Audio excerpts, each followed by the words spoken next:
Well, good morning, everyone, and welcome to Brew with the Crew. I'm super excited to have Kaleigh here with us. I'm going to have Alex introduce Kaleigh here in a minute, but what I wanted to do is welcome everyone to Brew with the Crew every Tuesday at 7 a.m. here on Zoom. I want to go around the room really quick and get a quick introduction. First of all, my name is Joshua Rosales. I am president of Break-Thru Nashville. We also started Break-Thru Resources and then president of Better Options in Franklin. We focus on really focused on the Hispanic community, but we also service other demographics, not just keeping it to the Hispanic community, but we really want to serve the Hispanic community. And also am a business development and small business acquisition specialist with First Horizon Bank in Cool Springs. Love to network, got a family of 4. My wife is also a big networker as well. But that's a little bit about me. I'm super excited to be serving alongside with Alex and Ashley Gaylor, who bring so much. It seems like us three, we're like the powerhouse team. Like we network together, we pull our connections together. Like it's insane. But that's a little bit about me. Ashley, how about you? Hello, Ashley Gaylor here. I am on the board as well of Break-Thru Resources with Joshua and Alex. I'm vice chair. I'm always looking for ways to help my community and be able to give back any way I can. And the three of us really put our heads together, constantly trying to come up with ways we can give back and what the community needs. We hear people and we try to talk and listen to be able to come up with solutions to be able to give back. I'm a life insurance agent with New York Life. It's what I do for a living. I have me and my wife live here in East Nashville. I do have children back in East Tennessee. Just love doing these calls with these guys. We look every day for ways that we can come up with to be able to help the community in any way we can. So anytime anybody's watching these videos or hear any content we put out, if you have suggestions on things needs that you see, please feel free to shoot us a message. We would love to hear your feedback on any of that. We are wide open to any kind of feedback anybody has on things they see that maybe where people need help. Thank you. And Alex, it's all yours, man. You got it. So I'm Alex Okagu. I'm also on the board of Break-Thru Nashville. Met Josh when he was doing the food box program in Central Tennessee, and really hit it off with the same vision. I saw what he was doing and how he was investing in the Hispanic community and some of the initiatives that he was talking about that he wanted to do. I got behind and really wanted to be involved. My background is technology. So that's one thing that we've really wanted to push, is using technology in these endeavors to really reach and be able to spread the word. This Zoom calls are part of that initiative. And so I wanted to be a part of that. I currently work at Sony Music. I handle their technology needs on site and as well as remote. And then I also live in Nashville, South Nashville, with my wife and kids. We've been here for about 2.5 years now, and really excited to see where this goes. We are trying to get involved in a lot of initiatives this year in 2022, and this has kind of been the launch of that. And so I'm really excited to see where everything starts to go and what kind of impact we can have in the area this year. So Alex, go ahead and introduce our Kaleigh, and you can, however you want to do it, and we'll get into it. No problem. You got it. So Kaleigh is a relative of mine. She is my cousin-in-law, my wife's first cousin. We've known each other for about 12 years now. And her and I have these conversations during our family gatherings, just about things that she's doing in the avenue of fundraising and networking and the many people she's talked to and the initiatives she's been involved in. So I thought it was very important to have this discussion with her, as well as us consulting with her in this arena. And I think the knowledge that she has could be very helpful to a lot of people. So Kaleigh, if you want to introduce yourself, we'll go ahead and kick it off. Yeah, of course. So my name is Kaleigh Rayburn. I am currently residing in Indianapolis, Indiana. I have been fundraising since about 2013 as part of my career. So it's been a hot minute. But currently I'm in the middle of a $40 million campaign over 5 years here in Indiana for conservation. It's been an incredible success so far, and I'm really excited to see where it goes from there. But I'm just really excited to be here, excited to talk to you guys. Like Alex said, we have been having conversations at family gatherings about what we do, and it's just been such an encouragement to talk to them and hear what you guys have been doing. So I'm very excited to be able to talk to you guys today. Thank you so much, Kaleigh. We'll start the conversation.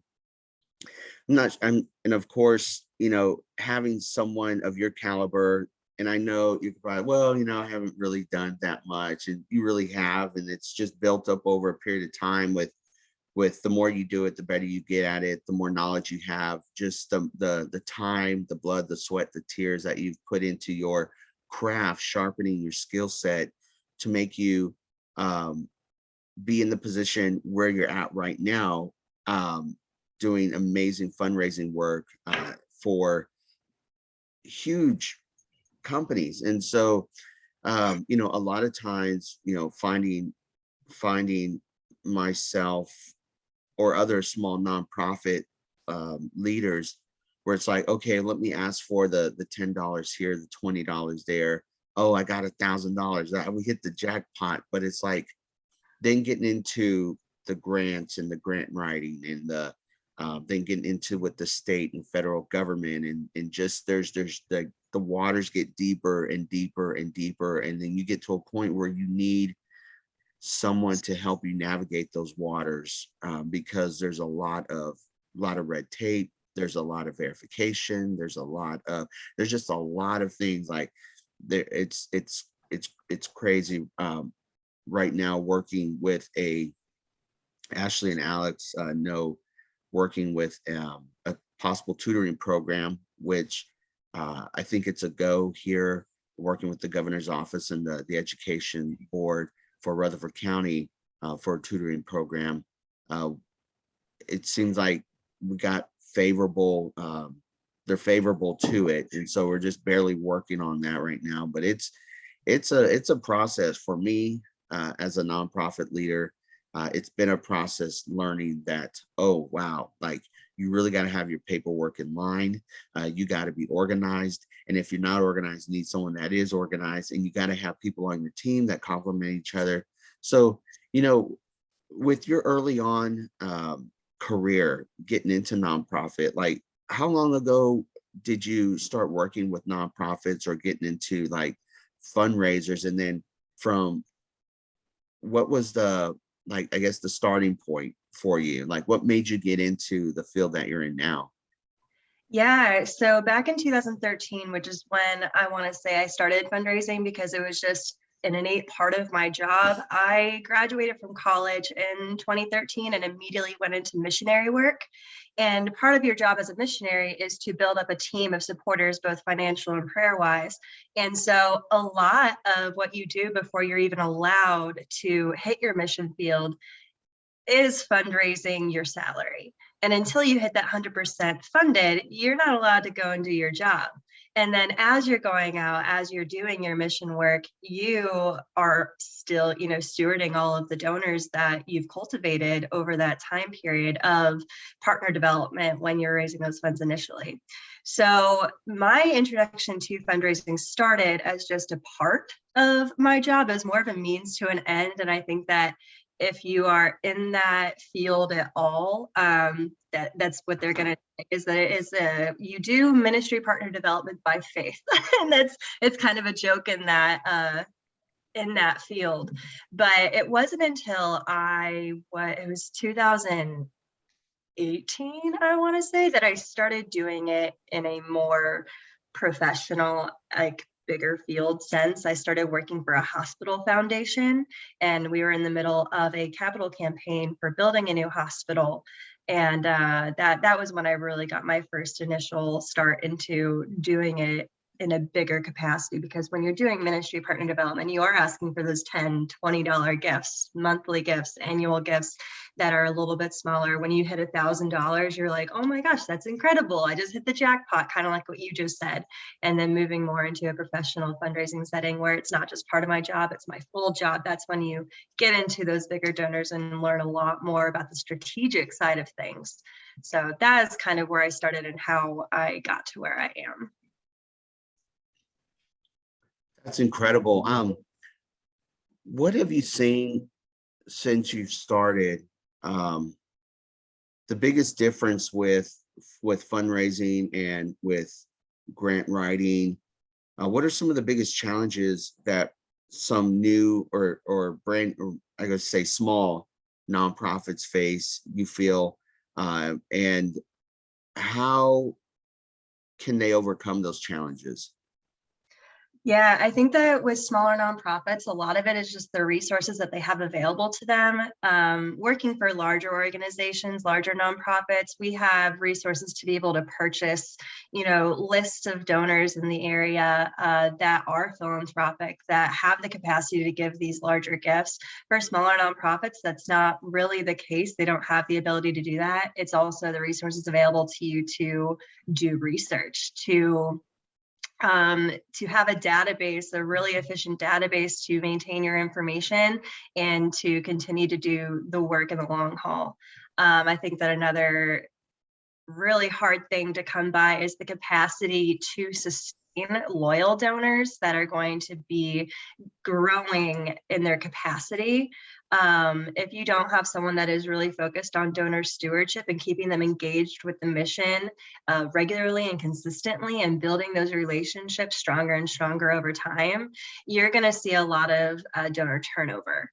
And that's really difficult. When it comes to grant writing, it's just having someone that knows the language, having someone that can look at those challenges that you were talking about earlier, where that world seems a little bit more overwhelming, that can take those challenges and look at them and see an elephant and know, like, you know what, how do you eat an elephant? One bite at a time, and can look at that and see a system and see steps, smaller steps, to be able to work through the system in a way that's not as overwhelming and that is a little bit more strategic, and that you're able to kind of break down those steps and meet people along the way that can help you along the way. That's another big thing, building connections within those systems so that process isn't as daunting, because you have people that are on your side that are fighting for you, that are in your corner.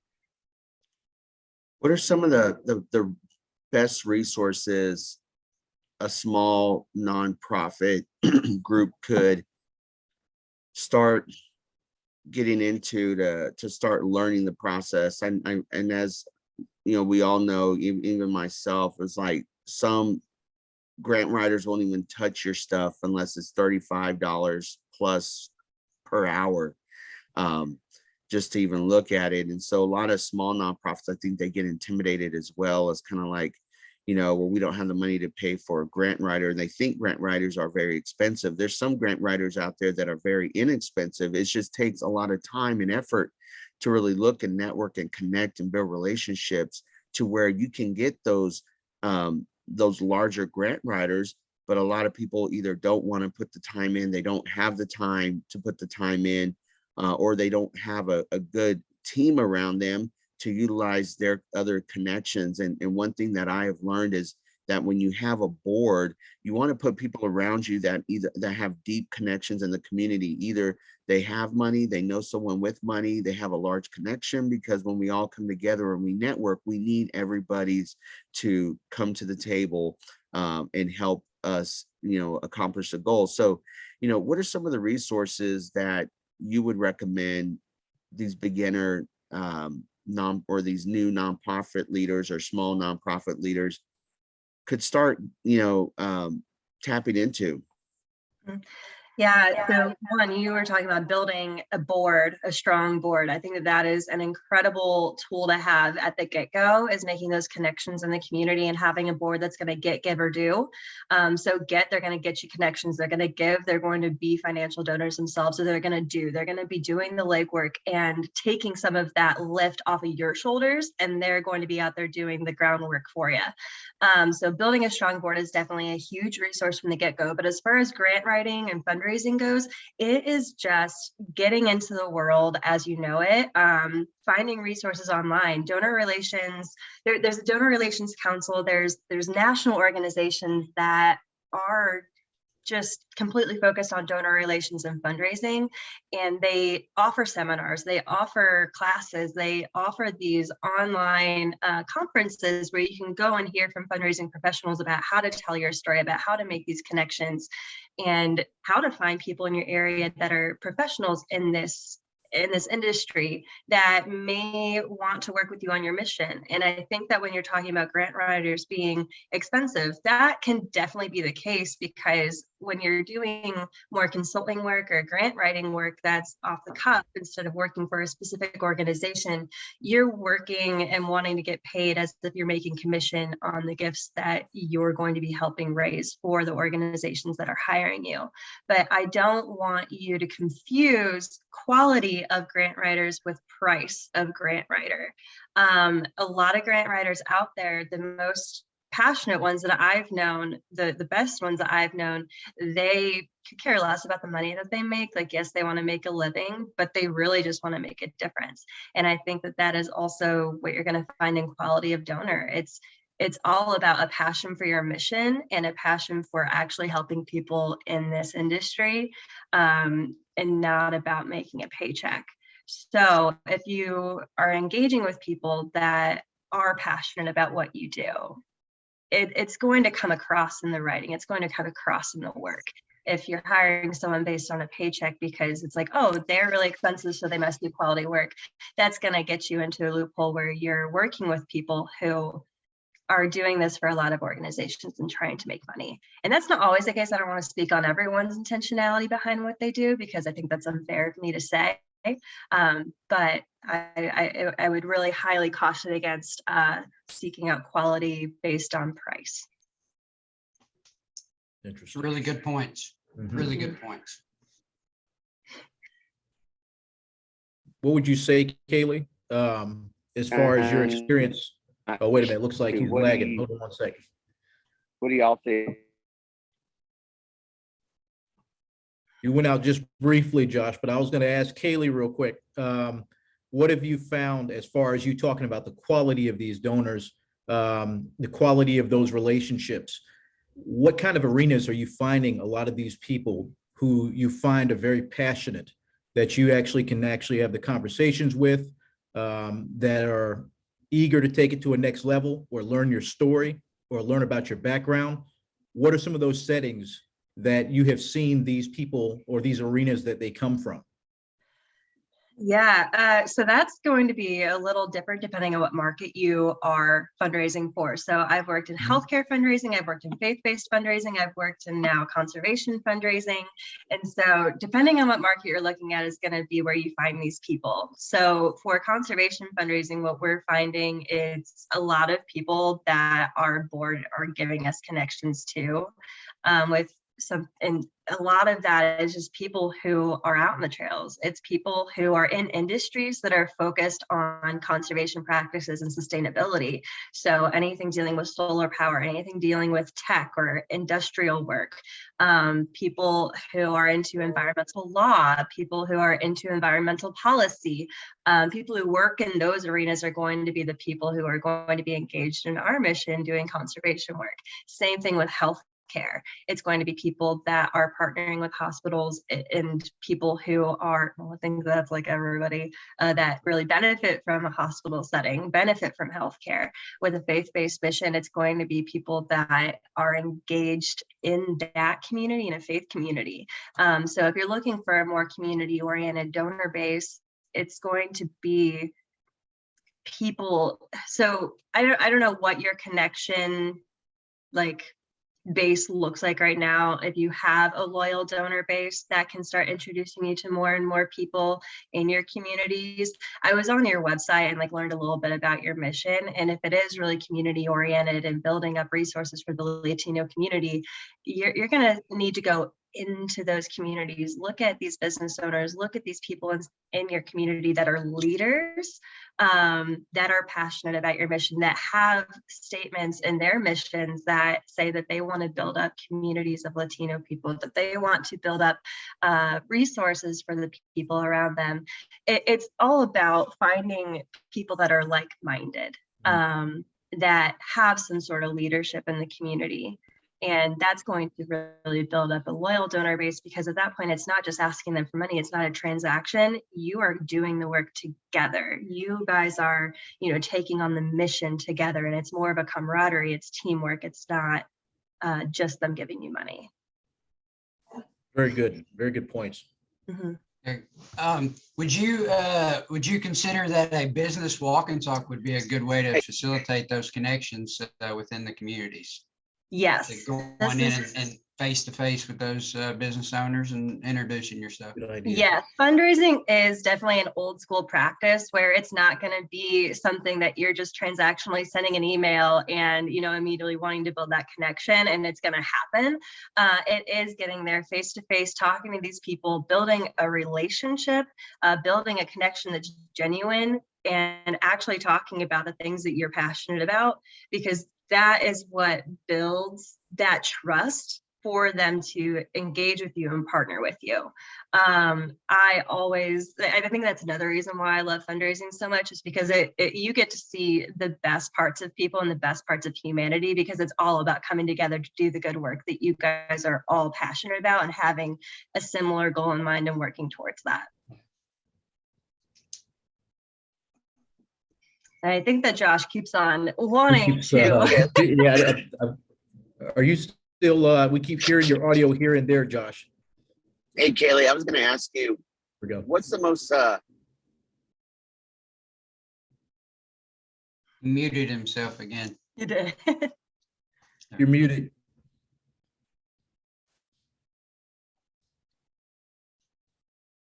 We'll give him a second here. Yeah. We're gonna have to get Alex on that. That's right. And say we can also Gotta get that technology working right? I'll say this, Kaleigh, while we're waiting for him to respond, I'll ask this question. Do you find that a lot of times you're kind of in a coffee and sit down kind of setting when you're talking with donors, or is it on the go? What scenarios do you find yourself in most when you're having these conversations to connect with people? Standard practice is meeting people for coffee, for dinner, like right now that I'm working in conservation, going on a hike, getting out in nature, seeing the things that we're actually, trying to save in my practice right now. COVID has made that a little bit more difficult. So a lot of it has been over Zoom. But typically it's going to be making phone calls and scheduling in-person meetings over coffee or dinner, or whatever the donor prefers. And so it is a lot of face-to-face conversations that are happening, because like I said, fundraising is ultimately just building connections, just building relationships and cultivating that trust. That's right. Yeah. Mm-hmm. Very good. All right. So Josh, if you Kaleigh, are still having some issues, you can always type in chat. Looks like he's back going there. Kaleigh, while we're still waiting on him to come back, I have a question. Do you depending on the situation and who you're partnering with, do you, or maybe it's anyone that you're partnering with, do you direct people to like a certain point to get information about what you're doing outside of what the conversation, as far as websites, like marketing materials, things like that, like handouts, tripos, things of that nature? Do you carry those with you? Yes, having a leave behind marketing tool is really a great way to keep them engaged after the meeting, because there's no way that you're going to be able to cover everything in this initial meeting. And that can often spur more conversations with this person as they look over those marketing materials, read about the work that you're doing, and get more questions, because a lot of these initial conversations, they're not going to know what to ask until they know what to ask. It's one of those situations. So they only know the information that you're telling them, and there's no way in your brain that you can hold everything to be able to share with them and fully encapsulate all that you're doing. That takes a lot of time and a lot of conversation to happen. So having a leave behind, having a website that states more of the initiatives that you're trying to accomplish, more of your mission statement, has testimonies from people who have volunteered with you or, partnered with you in the past, so you're really working with, that your mission is more targeted towards. Having those things available that tell your story for you are so important, because that's going to lead to more questions, more interest, and getting people more engaged. Yeah, that's good info.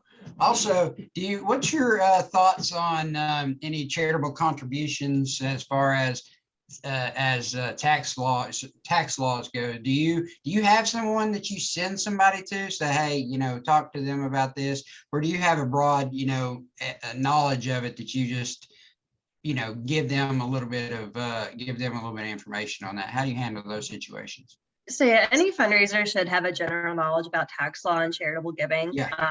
Just like working with philanthropists, typically they're going to know about that already. But if they do have questions, obviously I am not an expert on tax law in any capacity, yes, but it's nothing that you can't research. It's nothing that you can't, figure out by other professionals that are working in your arena or something like that. Any nonprofit is going to have some information regarding tax law and charitable giving. And you can always put up a statement on your online giving page. I know that you guys have a link on your website. You can have language written there that gives them a general overview of what that might look like.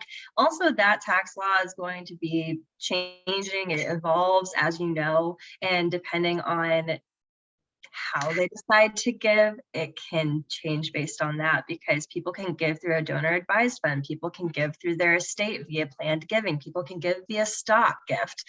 So there's all these different ways to give that are going to affect how they're affected by that tax law and how their finances are impacted. Absolutely.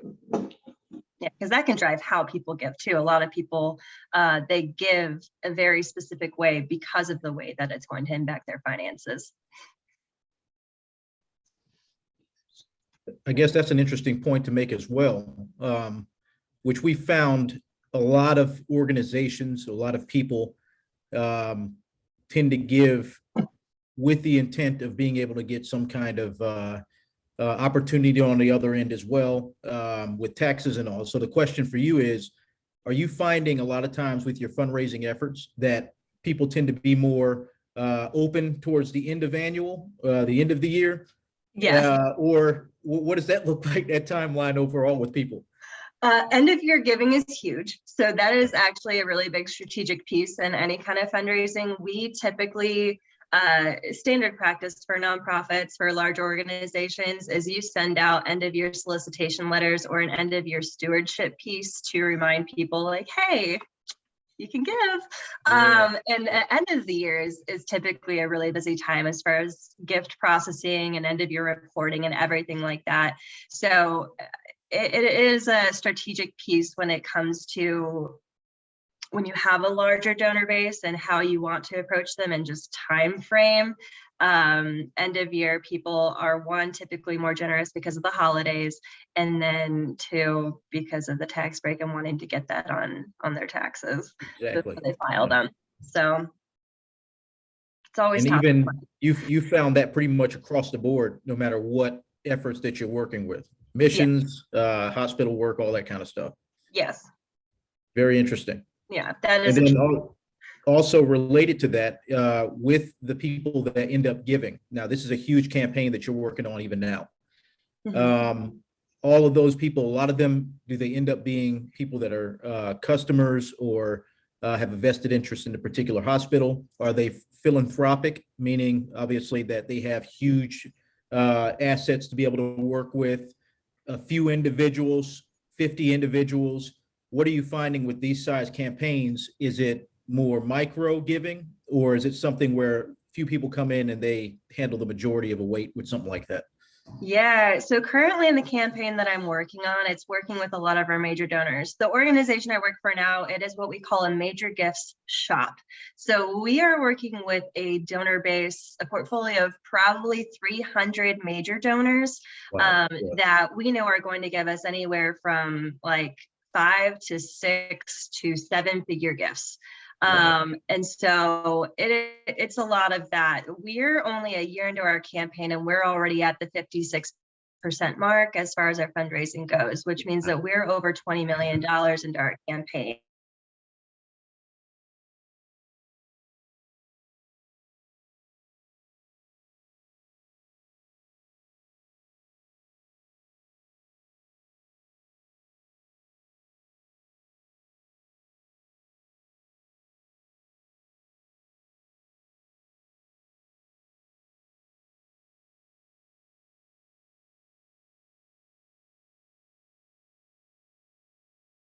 Size of gift is important. It's just as vital to your mission. For a smaller nonprofit, you're going to see more of those gifts that are on the smaller end of the spectrum. And it's all about building up your relationship with those donors to build up their capacity, if they have capacity, to build up their willingness to engage with you more and more, and hopefully see that gift build. Does that answer your question at all? Yes, it does. Yeah, Okay. no, that makes sense, because even with what your mentality is, it seems like you're alluding to make sure that the person, no matter whether they're giving 2 million to your campaign or if they're giving you $25, make sure everyone feels like across the board that their gift makes a huge difference. And I'm sure with many fundraising campaigns, it's great to get the big donors and all that, but you find oftentimes, just look at GoFundMe, for instance, those little gifts of those people who are impassioned about giving to a cause add up real fast when you've got 100,000 people giving micro amounts or whatever it may be. You know what I mean? Yeah. So making sure these people feel like they're a part of something. That's a question that I wanted to ask you about related to those platforms. What have you found, not necessarily that you would use these kind of platforms for the hospital giving or anything like that. Have you dabbled in the online platform fundraising model in any way? Are you familiar with the way people actually set those up and try to seek funds by telling a story online, you know, Indiegogo, Kickstarter, all that kind of stuff? Do you ever dabble in that arena at all as far as technology, or it's usually just strictly kind of in person, on the phone, that kind of thing? So currently right now, it is a lot of on the phone and in person. That is going to be the primary way professionally fundraising is done in this sector.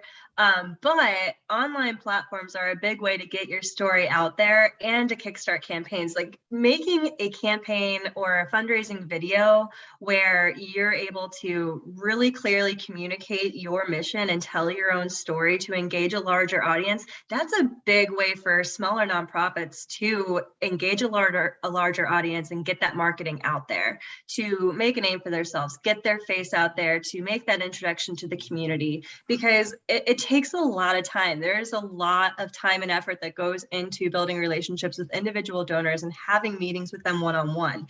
That's a lot of time that smaller nonprofits may not have because they don't have the resource of a full-time fundraiser to be able to go out and do those meetings. So if you are working with a smaller group of people to raise your funds, doing something like an online platform, it would probably be the most beneficial way to go about it, because you have a large audience right off the bat. And it's so easy just to copy and paste a link and share it with people.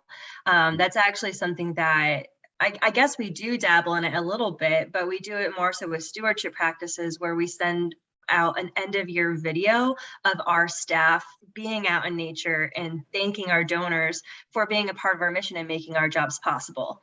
And so that's a huge thing that we do. It's a great touch point. It's a great way to reach more people in a very quick time frame.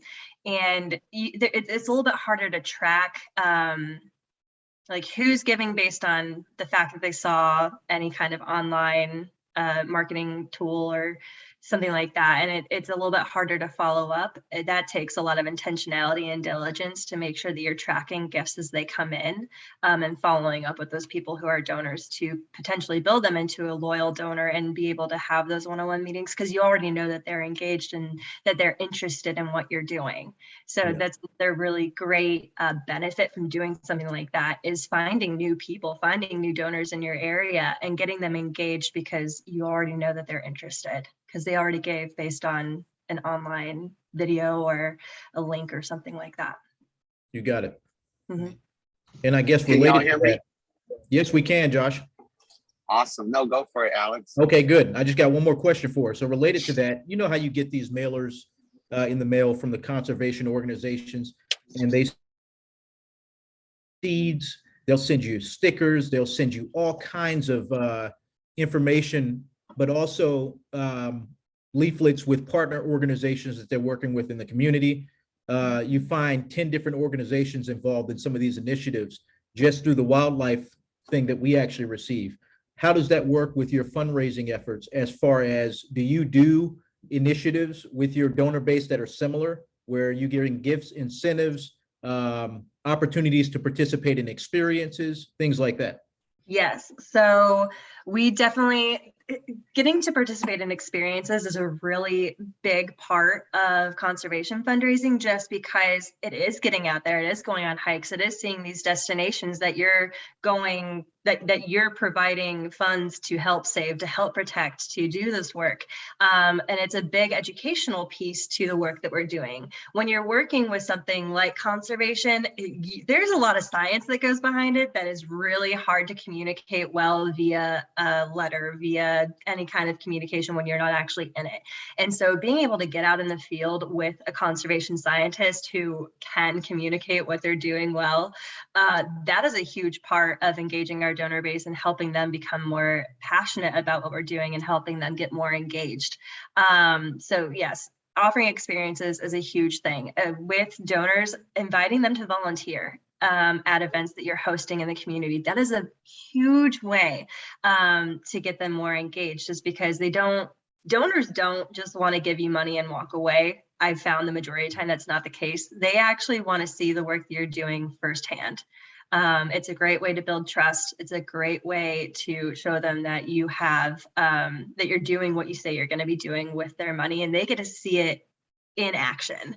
And so inviting them to volunteer, inviting them to events that you have in the community, even if it's not on a volunteer basis, just inviting them to see the work that you're doing is a huge thing. Very good. Interesting. Yeah.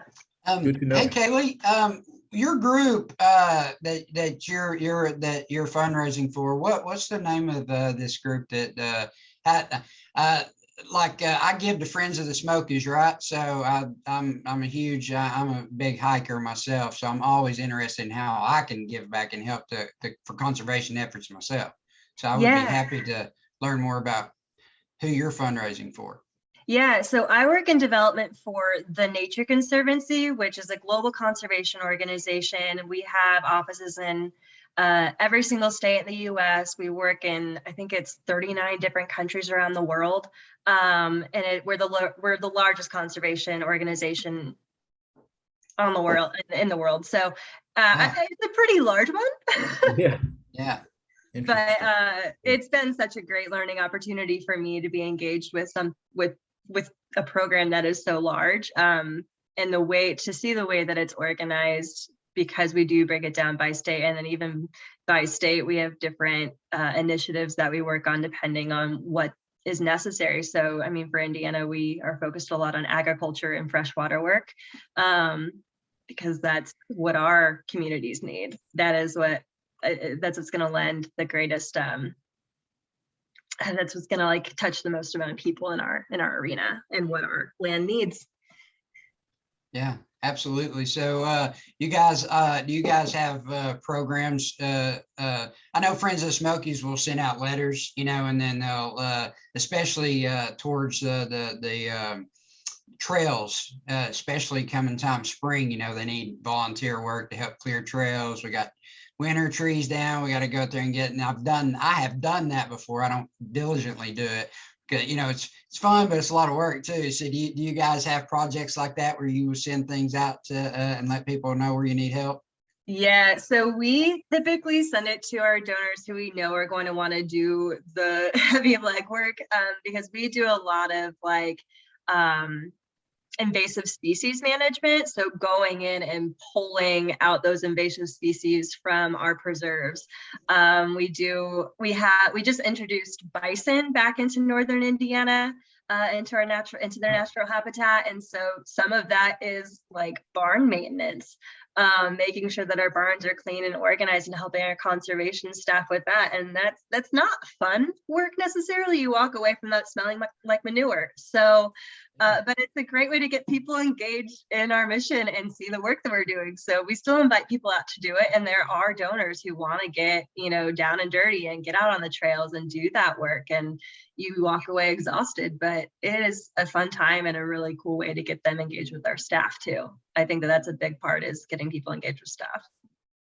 Hey, there's no better way to get into it than get your hands dirty, right? Just get out there and go 3 miles up the trail and haul brush out of the way, or go clean out a barn stall. So that's good. That's good stuff. Helps them put a face to the organization and a personal touch, instead of it being something where, like you said, you're just asking for money. Someone gives you the money, you walk away, or you send an email and they just give you money. They're getting to know you in a personal way, watching you work and labor in it's the very same field that you're requesting money for. And at the same time, being able to have additional conversations, additional insights, and I'm sure in droves, learning things they've never known before about the efforts and how connected and deep the entire process actually is. Instead of it just being something that's simply, okay, well, here's a paycheck. I'm sure you guys save animals and land, have a good time. You know what I mean? That's very interesting. Even that tidbit you said about the bison, I'd never even imagined an environment like that, where when you're introducing these kind of animals back, yes, there's going to be a setting where they have to be maintained and they have to be protected and they have to be cultivated to be able to then be released back. It's not as simple as just getting in a truck and transferring from one location to another. So that's it. That was even a really good insight. Yeah. Like you said, we want, as a nonprofit organization, you never want your fundraising to be transactional. Even if donors just want to give you money and walk away, it kind of hurts my heart a little bit, because it is so much about building relationships, and that's how you build loyal donor bases. And that's how you get people truly engaged in your mission and passionate about what you're doing, is by having that relationship being built. And I mean, I learn stuff all the time when I go out into the field, where it makes me more excited about the work that we're doing as an organization, and gets me even more excited about the job that I'm doing, and helps me be able to communicate our story more. And it all around, it's just a good time. It's just a good thing to do. Exactly. Yep. I mean, you can look at it this way, like you can donate a certain amount of money, but if you donate and then you go and volunteer, just like trail work, I've done trail work, and every time I go on one of those trails, I'm proud. I'm like, hey, I've showed my kids, hey, I helped build that, right?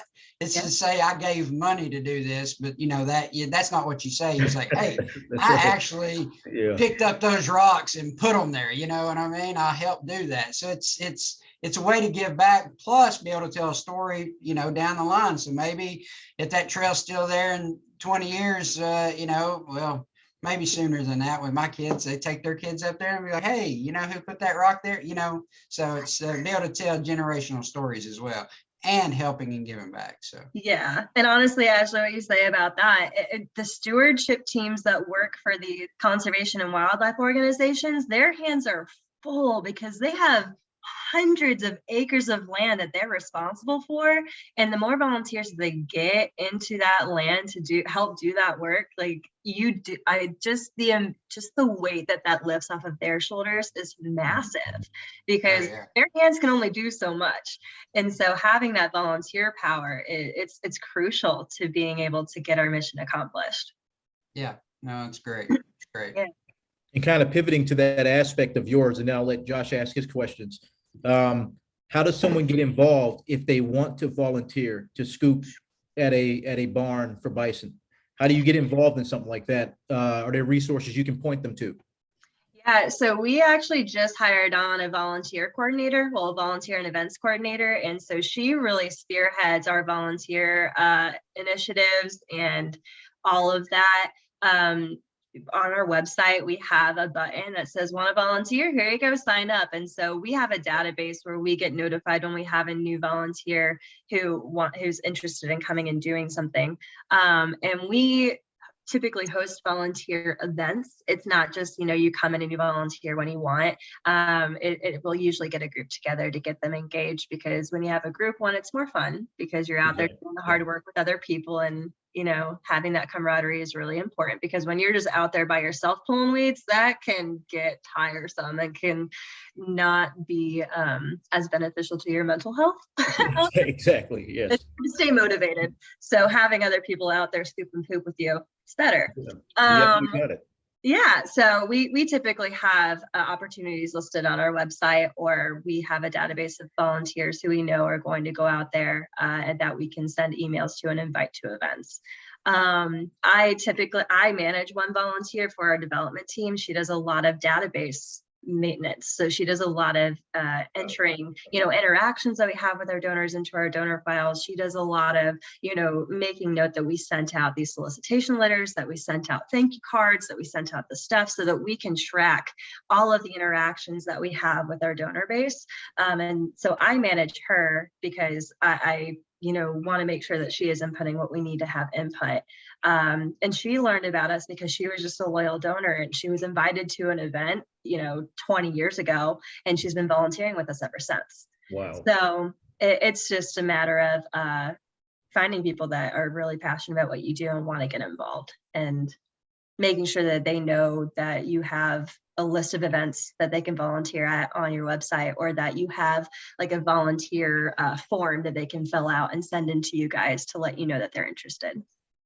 Very good. Very good to know for us as well in the future as we expand in the community. Mm-hmm. Give people a chance to get involved. So that's very good. Thanks. Yeah, of course. Josh, super excited.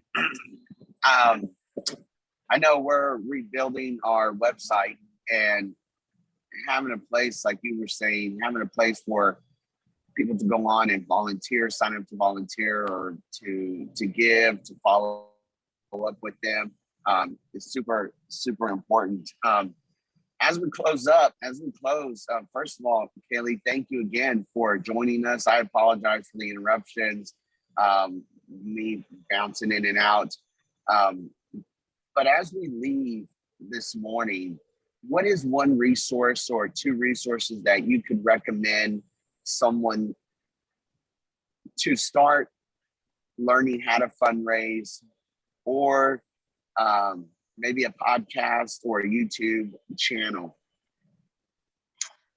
Yeah, so one or two resources that I would definitely put out. So if you go onto Spotify and if you type in nonprofit management or fundraising, you're going to find a slew of information.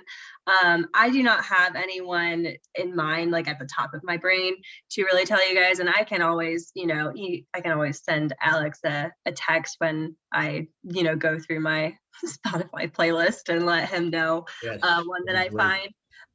But something that is just invaluable, it's getting involved with a nonprofit community and learning from each other. Like I said, fundraising is an old school game. It is all about building those connections. And so there are going to be resources and books that you can read to learn more about the strategy behind things. But that's all going to be something that you need to cater to your specific community and your specific mission and your specific needs. Something that in fundraising that I have seen is that every single donor is unique and genuine. And so you need to be coming up with unique strategies to engage with those people. Your mission, depending on what it is and what industry you work in, that is going to change how you approach your fundraising strategy entirely. And so you can go and look at resources and get a base knowledge. But the biggest part is going to be engaging with people that have similar missions to you, that are in your community, and learning from them, learning how to tell your story. Do storytelling seminars where you're learning how to communicate what you're doing with people. That is probably going to be your greatest resource, because in fundraising, it's all about telling your story and making personal connections with people. And so that would probably, if I'm going to go back to just one resource, find a storytelling seminar where you're learning from storytellers and how to communicate your mission in an effective way. That's so good. I love that. Love that. That's excellent. Yeah. Find a storytelling seminar. Yep. Yeah, I just went to one actually a couple months ago, and it was great. And actually, we have a board meeting this Friday where we are going to be training them in how to tell our story at the Nature Conservancy to engage new donors. So storytelling is a huge thing that it's a constant learning curve. You got it. Yeah. Well, thank y'all so much, Alex, Ashley. What would y'all want to leave our audience with this morning as we get ready to tackle Tuesday? I would say that there's a reason why we're doing these meetings with different people who are professionals in their field, who have an understanding and a grasp of how to make a difference. And obviously what Kaleigh's doing is making a huge difference. Those of us on the smaller scale of the nonprofit may say, wow, that's a huge astronomical figure that she's working with, or she works with really big things. Everything has to start somewhere. And if anything, listening to Kaleigh's story, she started somewhere with her talents that she's cultivated over the years, and it's allowed her now to make an even bigger difference in what she's doing. So we're all about trying to help people make a difference where they are, starting where you are. That's what we're doing with these podcasts that we're doing. And if there's any way that we can be of assistance to others as we're trying to educate, spread the word, and equip people with this knowledge, feel free to reach out to us for knowledge and possible resource sharing and things like that as well. I would add, wherever you come across this content, whenever you come across this content, if, get involved in your community in some way. Help in any way that you can. It doesn't have to be money. It can be volunteering, like we talked about. It could be, food delivery, just anything that you can do to help out in the community, to give back in any way. I would suggest do it, even if it's not with us, with anybody, whatever organization you feel comfortable working with, even if it's going out by yourself and just helping somebody across the street. Just constantly looking for ways to help out and give back. Trust me, it changes lives, right? Regardless of how small you think it is, it changes lives. I've seen it firsthand and I know it. It's like that. So that's what I would add to this. And any final thoughts, Josh? I think he froze. So I would say There we that, go. okay. First of all, I would say, don't give up. Being a nonprofit, founding a nonprofit, kind of like a business. There's a lot of days you feel like just throwing in the towel, and there's a lot of days where you feel like you're doing this all by yourself, and you feel like, where is my support? But let me just encourage y'all out there that you're not alone, that there's people out there that are cheering for you, that are celebrating you. You're doing amazing things. You're doing things that people wish that they would be doing. A lot of times, founding a nonprofit or being involved in a nonprofit, a lot of people live through you doing this nonprofit. It takes a lot of time. It takes effort. It takes work. Success is spelled W-O-R-K, and you're not going to be, successful overnight. It's going to be days and weeks and months and late hours and till 12, 1, 2 in the morning sometimes working. It's going to be 5 days, 6 days, 7 days a week sometimes. It's going to be that, but it's going to, at the end of the day, we're touching lives. And the one thing itself is to consistently use social media, to go onto Instagram, look for other nonprofits, same arena that you're in, and plug it into Instagram and follow them and interact with them and conversations and hijack their conversations and input your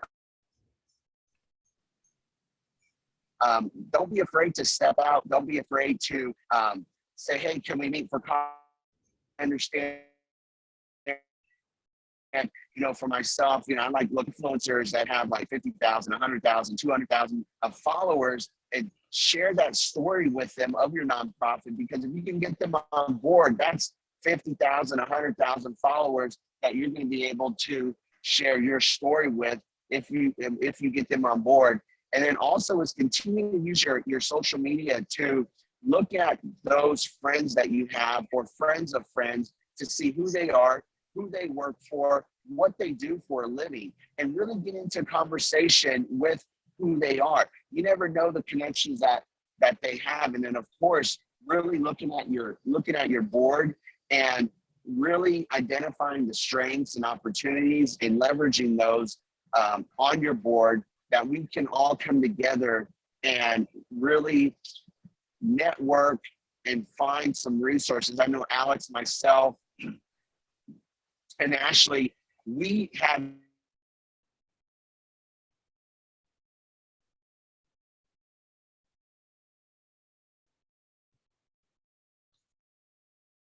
Well, I think that we may have lost. what?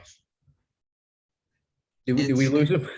You never know when it's going to come back in. I think that. Yep.